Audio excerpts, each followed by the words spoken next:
அதாவது இன்னைக்கு பல இடங்கள்ல கொளுத்துகின்ற வெயிலை பற்றி கொளுத்தி போடுவதற்காக செய்தியாளர் கௌதம் இணைந்திருக்காரு. திரு கௌதம், இன்னைக்கு வெயில் அங்க எப்படி இருக்கு? அதாவது இந்த மகுழுந்தில் வருபவர்கள் இந்த வெயிலில் தப்பித்துக் கொள்கிறார்கள். ஆனால் இந்த இருசக்கர வாகனத்தில் வருபவர்கள் இந்த வெயிலில் மண்டை காஞ்சி மூஞ்சி தீஞ்சு போய் கிடக்குறானுங்க.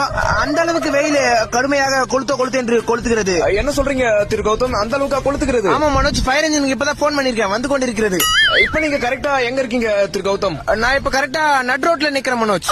இந்த வெயில் தாக்கத்தினால மக்கள் வேற என்னென்னலாம் அவதிப்படுறாங்கன்னு சொல்ல முடியுமா? அதாவது ஆண்கள் இந்த வெயில் தாக்கத்தினால ஃப்ரீயா குளுன்னு இருப்பதற்காக என்ன சொல்ல வரீங்க? உள்ள ஜெட்டி போடுவது கிடையாது மனோஜ்.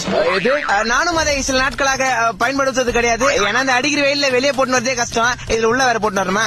இப்படிப்பட்ட வெயில்ல என்ன பண்ணலாம் திரு கௌதம்? 20,000 ரூபாய் கொடுத்து வீட்டுக்கு ஏசி வாங்கலாம், இல்ல இரவு நேரத்துல மொட்டை மாடி போய் காத்தோட்டமா படுத்து தூங்கலாம். நன்றி திரு கௌதம். நன்றி. வெயிலாடு மூதேவி.